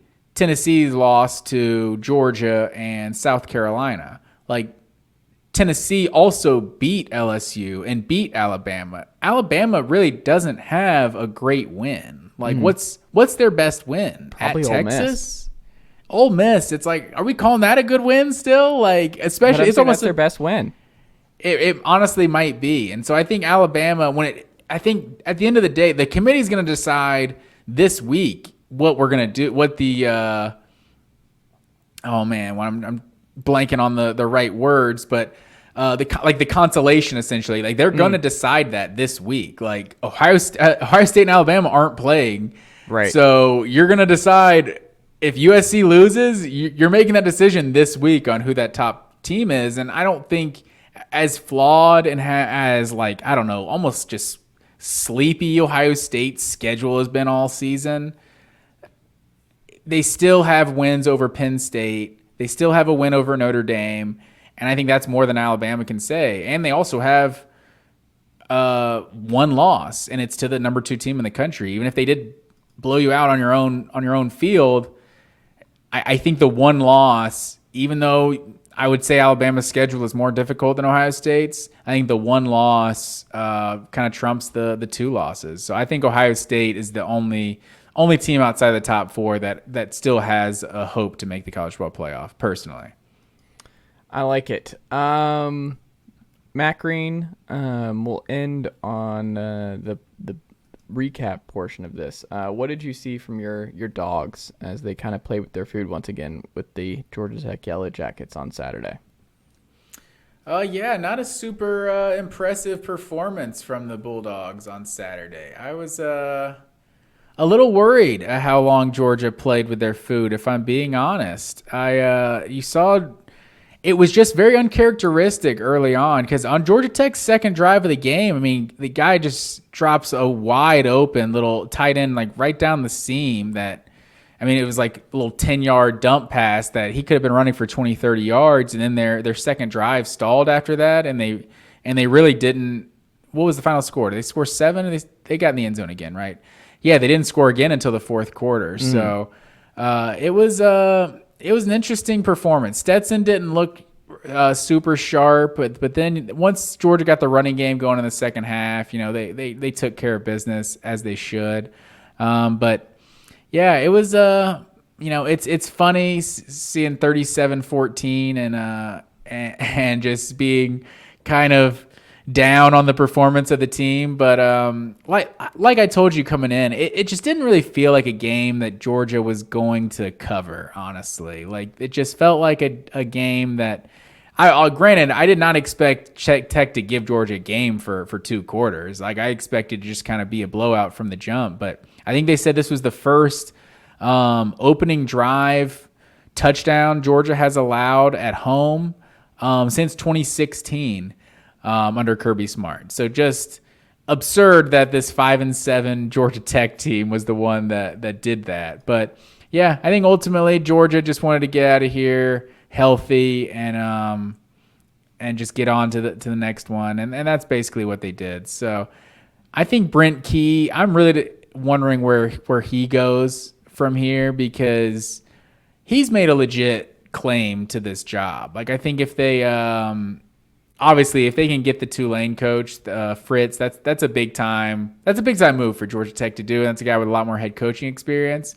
But I think Brent Key definitely made a claim for it with how Georgia Tech kind of finished this season. There you go. Tennessee takes care of business. Heupel. I love fiery Heupel, where he's a lot more fiery than I thought he would be. And talking about this being a culture victory, and talking about media folks questioning Tennessee's culture going into this week with Vanderbilt. People picking Vanderbilt. Tennessee proceeds to win 56-0. Embarrassing Vanderbilt. I will say, and I was texting you about this, and the family group chat was not happy with this particular game. And I like Cole Kubelik, right? I like Jordan Rogers, and I like Tom Hart all individually. And on broadcasts that are not Tennessee, I enjoy these broadcasts. This is not meant to be. I don't think this is their call. And I wonder, with it being on the SEC Network and these home games, that they just have to spend so much time amping up whoever is the home team. Jordan Matthews got a visit for a long time. They were talking about their glory days at Vanderbilt in the middle of this game. A lot of time was spent on what was actually not happening on the field. We got vacation photos. We talked about Vanderbilt. We talked about this Vanderbilt. We talked about A.J. Swan being just maybe the next Jay Cutler. There was all kinds of stuff. Mike Wright proceeds to have one of the worst first halves I've seen of a quarterback in a long time. And Tennessee is just steamrolling Vanderbilt. And we're just like pretending on the broadcast that like this was supposed to be like a big win for Vanderbilt, and Tennessee was imploding down the stretch here. Tennessee, like, the story was Tennessee coming to play. And Tennessee, like, there should have been so much time spent about like, okay, Tennessee could have packed it in. They could have done the 1-2-3 Cancun. Instead, Joe Milton's going deep early. They run the ball all over them. Like, they were down to just insert name here on the offensive line. Lost multiple dudes in the middle of this game. They were down their third string left tackle, and he had a great day. Like, Cooper Mays, the center, got hurt in this one. It was just a revolving door on the offensive line. And they had 2 plays of 80-plus yard rushes, first time in school history with Dylan Sampson and Jalen Wright. Like, they're going to be a 2-headed monster next year in the SEC.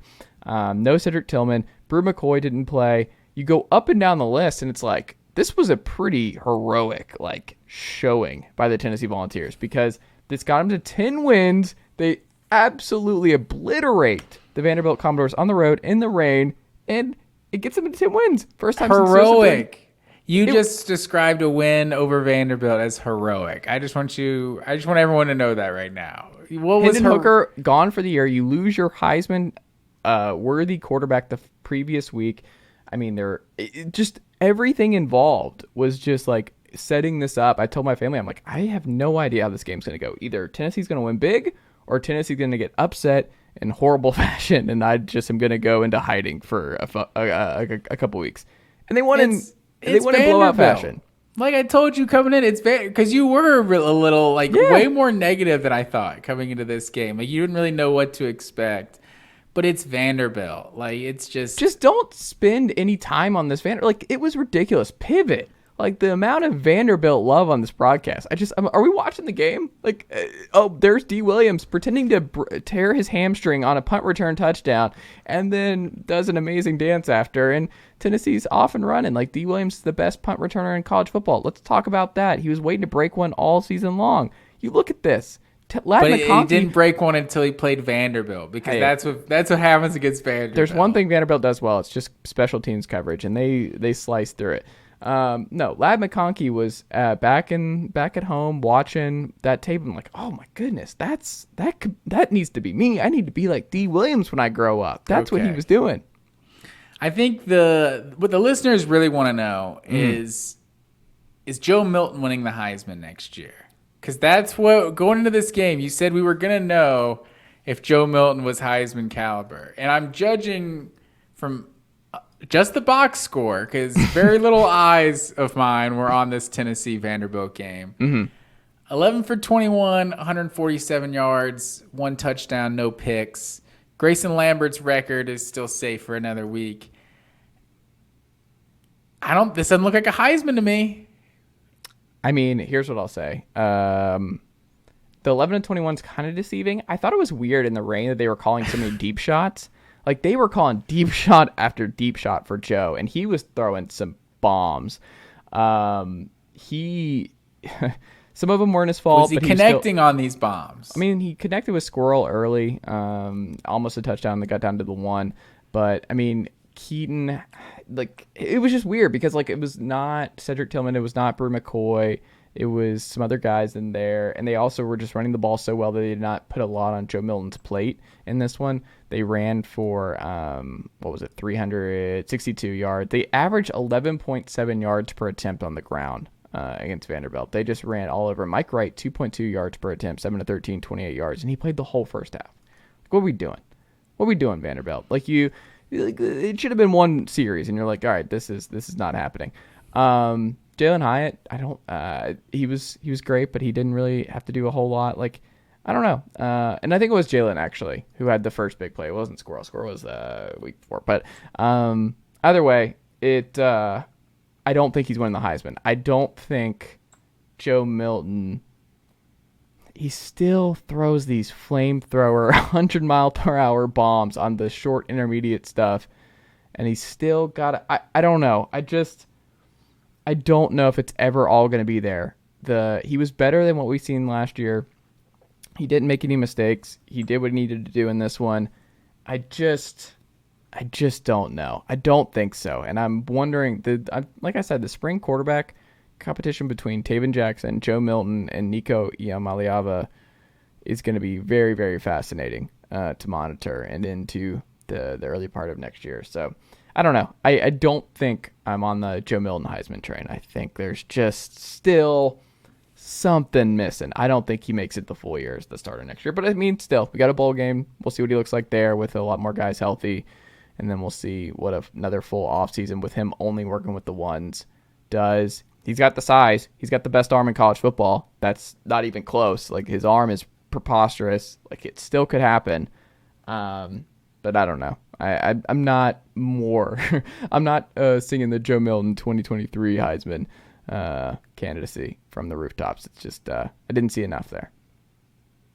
Don't think it's happening. I knew that's what I was expecting. I was just waiting on, because I knew you said there was going to be a decision made one way or the other based on that game versus Vanderbilt. So, I will say SEC defenses are in trouble with Jalen Wright and Dylan Sampson next season. That's going to be two-headed monster. Dylan Sampson was pass protecting like a pro in this one, and that was his big weakness as a true freshman. He was the one who broke Eddie Lacy's rushing record in Louisiana this past year. So it's a good time on Rocky Top here on Rocky Top. Things are looking up, Matt Green. 10-2. Thing. Also, from a uniform perspective, if we get Clemson, Tennessee in the Orange Bowl, I didn't even think about how genius it is that they're playing in the Orange Bowl. That game would be true. The Orange Bowl, you know. What unis are these teams rocking? Because Clemson only busts out the purple for like the military stuff. So Clemson's rocking all orange. I think Tennessee's the one's gonna have to change it up. Bust out the Tennessee would have to go all white. Like what they were on Saturday. They'd probably have to go all white. I wouldn't mind seeing them bust out the black, smoky gray. But they'd be home, I think. Whatever you gotta do. I don't know. Smoky grays would be interesting. Maybe go blackout, dark mode. I don't know. It's a good question. I know what they won't wear. These are the real questions. They will not be wearing the orange helmets. Those might never be seen again. Those might be in the gutter somewhere. I don't know. The dangerously cheesy helmets. Yes. There you go. Luke Fickell to Wisconsin. Hugh Freeze maybe to Auburn. Lane Kiffin stays at Ole Miss. David Shaw steps down. Arizona State hires Kenny Dillingham. Matt Rule to Nebraska. Colorado offers the job to Deion Sanders. And Willie Fritz might be the next head coach at Georgia Tech. Matt Green of that list, and we'll get into more details as the offseason rolls along and all that kind of stuff. But with that all being out, is there one that stands out that you wanted to get a takeout before we wrap up here tonight?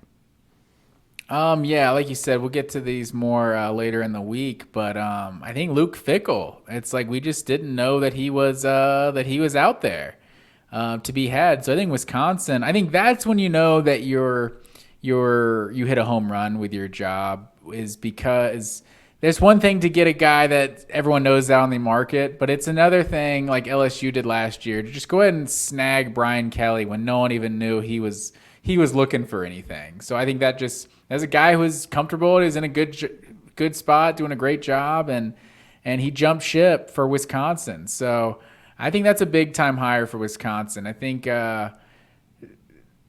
for them to reassert themselves atop the Big Ten West, I think that was a big-time hire for them. I would agree. I think that's just huge, and I thought it was going to just be Leonard, and they were just going to go that route. But it's a bold hire, and I think it's a really good one. Matt Rule and Luke Fickell both entering the Big Ten, man. Big Ten is just a bloodbath, and 111 Pat Fitzgerald hanging around. And not to, suggest any sort of foul play or anything, but when you fire a guy like Paul Chryst that's doing a pretty good job, you had to wonder if maybe Wisconsin had an idea of who they could get all along, and maybe they knew they could get a big fish, and we're all kind of sitting here like, Paul Chryst is doing a pretty good job. What's Wisconsin really expecting their head coach to do? So, to get a guy like Luke Fickell, that's the constant question when the hot seat talks happen. Oh yeah, who are we gonna get though? Who are we gonna get? It's like, I don't know, but you can get somebody. Doing better than this guy's doing. And Luke Fickell, that's a big time answer to that question. For sure. I will say to wrap, I'm wondering if the Auburn coaching search gets bonkers and they really have a crappy hire.